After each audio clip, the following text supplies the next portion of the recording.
Hello there, Qckslvrslash here today, and you're going to notice a couple familiar faces in this game. Today, I'm driving my Gearing alongside Armored Chimera in his Baltimore, Porsche Racer in his Des Moines, and then on the other team we have a couple more OP guys, Never Forgotten, Backwards, and Boom Boom Zoom. Just like yesterday's video, we were kind of all on at the same time and said, let's try to drop together. And because you're in divisions, you always tend to end up on other teams, and it adds a little to have some of that little bit of bragging right maybe over some of your fellow players, but honestly the games tend to go either way. So being in the Gearing, a lot of weight I feel falls on me. 3 destroyers on each team in this battle. I'm one of them, and well, I'm the only big one. So it's me on my team at the tier 10, Qckslvrslash in Never Forgotten. And as you can see, we're heading over to Charlie. I really like this side of the map on Land of Fire. I feel the islands give you more opportunities to control the engagement. I used to always go to A if I was in a battleship, and more I find myself coming over to Charlie, even in battleships. And some people think that's a little crazy. Why would a battleship want to go near a bunch of islands? But honestly, some smart play, paying attention to your map. Torpedoes should never really surprise you in this game. There's the odd time where you think a destroyer can't possibly be near you, you're not spotted, and they come out of nowhere because a destroyer just luck-chucked them, as destroyers often do. I know I do a lot if I've got torps ready and think, hey, maybe there's some ships driving through that gap. I'll fire torpedoes that way. So you can see our Yugumo up there in Charlie raced into the cap and has popped smoke and is doing a pretty successful job of keeping himself alive. And I'm going to smoke my 2 cruisers in. Armored Chimera, Porsche Racer.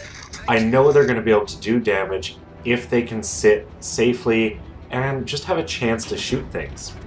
So as we were driving up to Charlie, I was already telling them, I'm going to smoke you guys in, leave a nice long road for you guys to hide in, and I'm going to move on up and try to spot torpedoes and really just spot anything for you. And that's exactly what I'm doing. And if you just take a second to look at behind me, look at that huge wall I built. It protects really our whole team down there.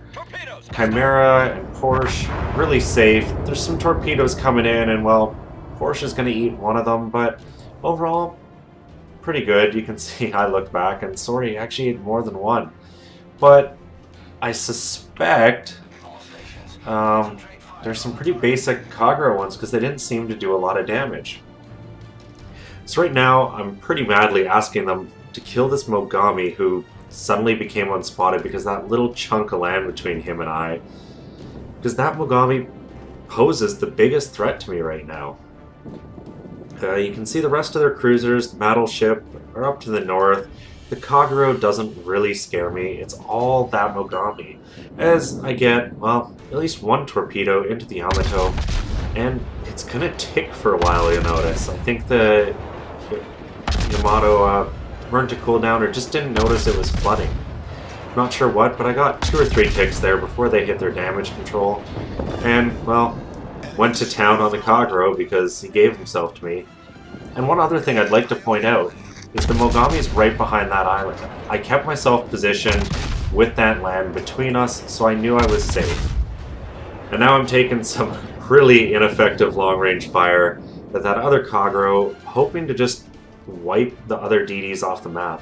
Because the one sweet thing about being in a DD is, if there's no radar cruisers and no other destroyers, you kind of have fair game. And if you look at the enemy team, they've only got that 1 Des Moines and Backwards Logic as a radar cruiser. The Neptune, sure, could have some hydro and stuff, but the 5 or 6 kilometers you get out of a hydro is not even close to the 10 kilometers radar can spot you at. And you should already be spotted anyways.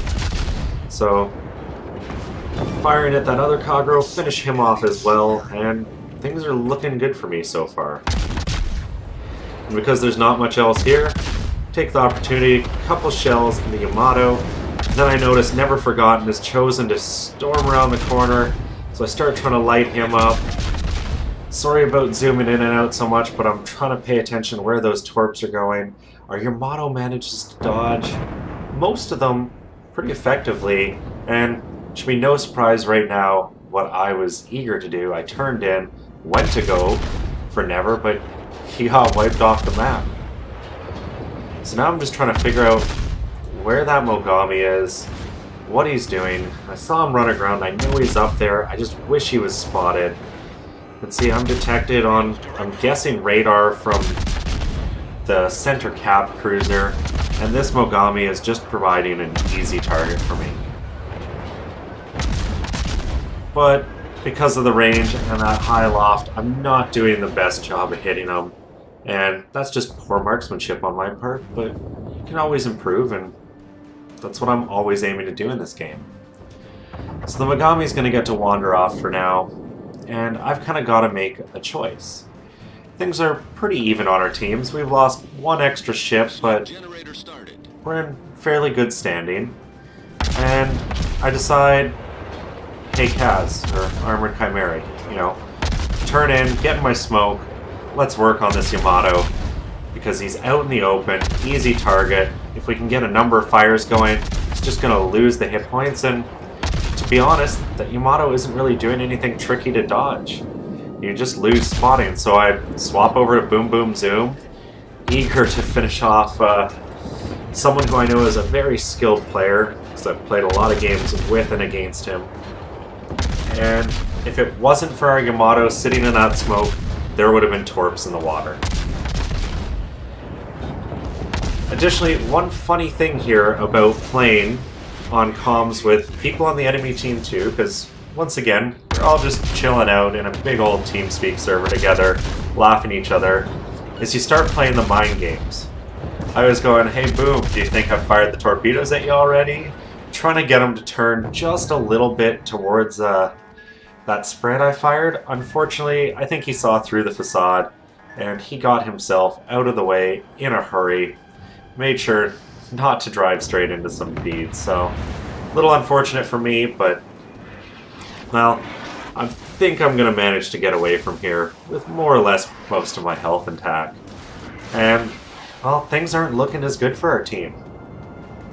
Can see Boom there, definitely a threat. I just asked Armored Chimera to pop his radar because, honestly, at this point, we need every chance we can get. And you'll notice I was holding fire. I was waiting to get more or less behind this smoke from that Neptune, because I know the Yamato can't spot me at 13.1, but that Neptune could, and stealth is my friend. Just laying as much damage onto Boom. I was telling Armored Chimera my smoke's about to run out, get out of there. You can see him going running, and, well, at this point, I'm just going to head towards the south. I'm not that useful close in to a Neptune and Yamato. I need to keep my hit points and keep myself alive.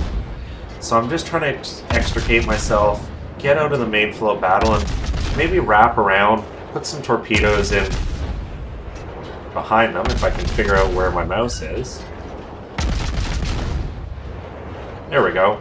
Yeah, wrap around south of this island here, maybe get backwards logic or find their other battleship, see if I can't do something. And fortunately for me, backwards logic isn't on too much health, and well, I've got a Grosser Kerr first with me. Both of us are firing, and there is that North Carolina there. He's a little eerie. I put one last volley out at backwards, and well, the Kerr first is going to finish him off, so I'm confident he's dead. I swapped to this North Carolina, because the last thing I want to have happen here is to let that North Carolina ram a tier 10 battleship on my team. And at this point, for Kaiser Corgi, I can guarantee you that's a good option. Things aren't looking good for him. He's got a couple ships chasing him.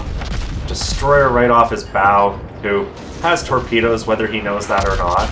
You'll notice I only put one set in. This is mostly because I don't want to waste two sets of torpedoes right down the same bearing, and I don't have a lot of options for different spreads. And honestly, he's not going to take more than the one set. Torps are looking good, but he dies beforehand. So I quickly swap my fire over, getting the guns over on Boom Boom Zoom, lighting a quick fire, which definitely helps me out, and I'm just getting out of the mix. I'm going to wrap around, capture Bravo, and probably go for Alpha, because things are looking fairly even for us right here. 4 ships apiece, 1 cap apiece. They're about to take ours, but I'm about to get theirs.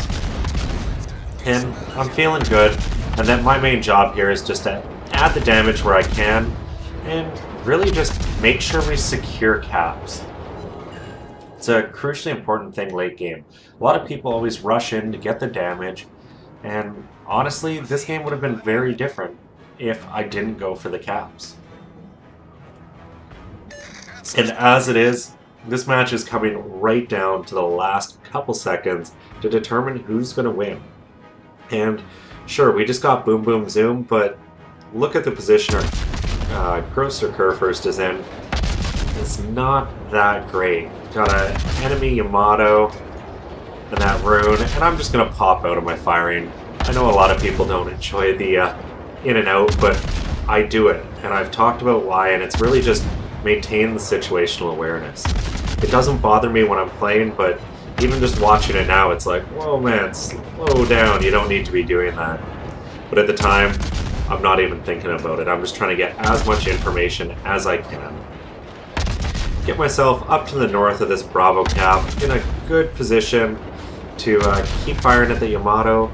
And unfortunately for us, our Qckslvrslash ate a big set of torpedoes there. And well, now I am getting back on my fire because there's that Megami from earlier, and I'm not going to mess this chance up. You'll see I go bow in. The Girian's a bit of a chubby destroyer, a little bit bigger than the Fletcher, and as such ends up eating a few more shells, I find, when you're chasing in at cruisers. Our Tirpitz ends up finishing him off, but that's definitely one I would have had. I repair my engines, and I'm going for A. But you'll notice I do look over my shoulder for a second, and what's going through my head right now is, do I double back, try to race around this point, and point blank torp that Yamato? Probably wasting my life in the same move, but hopefully taking them down, or do I go for Alpha? And thinking this through, I'm like, well, I've got a Tirpitz and an Amagi.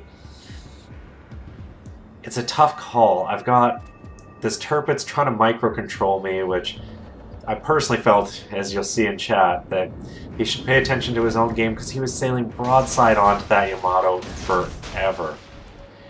I put my set of torpedoes into the water to just deter them from trying to go for Bravo, and I am getting to Alpha as quick as possible. And it's right about here that I'm responding to that Tirpitz's instructions. Because I don't like when people try to tell me what to do. I don't mind help for advice, be like, hey, this is where something was last seen, the health they were on, or if I'm asking for strategy, because I sometimes do, what do you guys think I should do? Would you prefer I come back and smoke you, or should I go get this cap? But just being outright continuously told throughout a match, DD, go do this, it gets frustrating. And honestly, I kind of like to live in my own little world and do my own little thing. When I've got division mates, I try to take care of them. I occasionally try to take care of other teammates, just smoking them in. I'll let them know in chat, hey, I'm just going to lay some smoke for you. But beyond that, I like to play my game how I see fit, because I'm competent, I feel. At least I like to think I am. And I know what my skill set is, and I want to maximize that. So you can see I get into A, and I'm not going to go very far in. I'm going to sit as close to this edge as possible because I want to get back in the action if I'm needed. And, well, honestly, things aren't looking good. You can see if I jump over to Scout 1, he's charging straight in at that Yamato, which in the Tirpitz, I get it. You've got torpedoes, but it's not a great decision. And our Amagi, who's way over here, unfortunately undetected by me, so I can't be seen, is actually doing something that I think gives us the best chance to win, and that's trying to get in behind and take Charlie. You can see as far as the points battle goes, we're behind, but we are about to have 2 caps, and that Yamato, for one reason or another, is sticking north of Bravo for now. So my plan right now is get south of this island here, try to put some torpedoes in the water that Yamato, and really that's as far forward as I've thought. But it's about here that I figure out, this is what the Yamato is doing. And the enemy team is very smart in their move here. The pair of them are grouping up, getting closer together. It's the best way to prolong your life in a late game situation. And particularly when you don't exactly know where one of the ships is, but they definitely know where that... they definitely know where that Amagi is.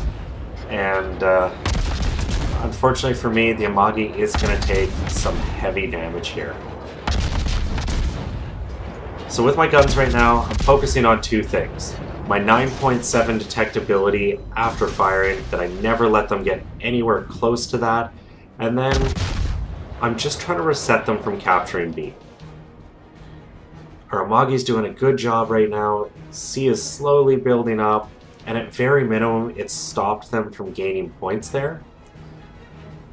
Otherwise, I've just got to wait. I can't go charging in. The room does have hydroacoustic. Odds are torps aren't going to work. So I try to match that rune's tack and just keep myself right on the edge of stealth fire and just work them over for a while. And this is one of the reasons I like DDs. Right now, I'm controlling this engagement. There's not a lot that rune can do to close me, and what he is doing isn't really helping him. I know a lot of people have complained about kind of the stealth aspect, but there's a couple basic tenets that you can do. Right now you'll notice the rune is maneuvering a lot. He knows where I am. He 100% does. He knows I've fired torpedoes because they just went past, so he doesn't have to worry about those for a while. But he's doing these big S-turns, and all that is letting me do as I strike 2 torps into that Yamato, who's across the bloody map. All he's doing is allowing me to keep my distance. If he charged straight in at me, I would be forced to go pretty much straight away and just try to get speed. And he could start running me out of space, and quite probably push me out and get into Alpha, or he could have just turned out and got behind this island in Bravo. His choice to kind of weave and do whatever it was is ultimately a lot of what cost him at this point. Meanwhile, well, things didn't go too great for the Amagi. Fortunately for me, I did get those peds into the Yamato, but look at the points. This is not good for me. I definitely need to kill one of them. They're capping Bravo, so I'm moving myself to close this Yamato. I've almost got torps ready, and I'm just going to focus on getting the reset, doing the damage I can do to the Yamato. And just like I thought the rune should have, just turned down here, gotten behind the island, I've done just that. I've put myself between an island so that rune, or not between an island, behind an island, so the rune has no shot at me. Yes, I'm spotted by the Yamato, but he's got no help in the rune. And while the secondaries are annoying, they're not going to kill me, and I dodged the first main shell, which allows me to do a lot of damage here, just taking it on, volley by volley. You know, 500-600 damage at a time, but I'll take it. And it's kind of here I realize the Yamato's not the target I'm going to sink. That rune is who I have to kill if my team has a chance. So I come around the corner looking for him. He's firing AP. Oh my god, I got lucky there. If he had HE loaded, that would have hurt. Probably broken some modules and lit a fire, and he's still firing AP. I'm fortunate to have dodged all of those, that slight turn, putting all the shells into the water. Well, he's clearly not playing too smart. I think the pressure maybe got to him, and I get the kill. We're ahead on points, but the Yamato's capturing B, has me spotted. I can't afford to die. So I make a clutch decision here, popping my smoke as those shells hit me, and then I realize, oh crap, the smoke has broken contact. I can't see the Yamato. He's going to cap this out before the 26 seconds of this match end, and if he caps it, 3 points, put them ahead. I quickly turn to get out of my smoke, put the shells in the air. I just need one to hit, one to reset. The loft is killing me, and with no more than what I can only think is about a half second, the shell lands, and I secure the win Oh my god, my heart was pounding. And watching it again, I almost need to take a second to just think about how crazy those last few seconds were. I don't think that high loft shell on the gearing has ever felt so slow getting to a target. In the end, 518,000 credits, 8,400 experience, Witherer, high caliber, 206,000 damage, and 3 kills. And what really boggled my mind in this one is I didn't get a lot of torps in, but just 531 shell hits and all those fires, the damage just slowly crept up. I just felt like the whole battle went really continuously for me at the time. Like I was just always firing my guns, and it just proves that if you can keep your guns firing, you're gonna get the damage. Should come as no surprise where I wound up on the team in that one. 2,700 base XP and one of the highest, if not the highest base experience I've ever gotten in the gearing. I'm pretty confident that was the most damage I've ever got. And well, when you look at the damage across the board, I kind of did a lot to everything, but that Yamato that survived to the end was definitely almost half the damage I did. And, you know, I did a bunch to a couple other ships that I never got a kill on, but, you know, 1,000 damage and a kill on one of the Cogros. You know what? I'll take whatever I can get. And at the end of the day, that was 276,000 credits, 8,400 experience, and just an amazing game and a replay that I hope you guys loved. I know at the end of this one, I was like, I need to take 5 minutes, go have a smoke. Not that I smoke, but just relax, because you kind of start holding your breath. You get really tense, not even realizing it. Anyways, if you guys enjoyed it, consider giving a thumbs up or subscribing to the channel. I'm already well on the way to 600, despite the fact that I just posted a 500 subscriber giveaway. And, well, let's get myself to 1,000 quickly, and that would just make my new year. And as always, I'm Qckslvrslash, and I'll have another one for you guys later.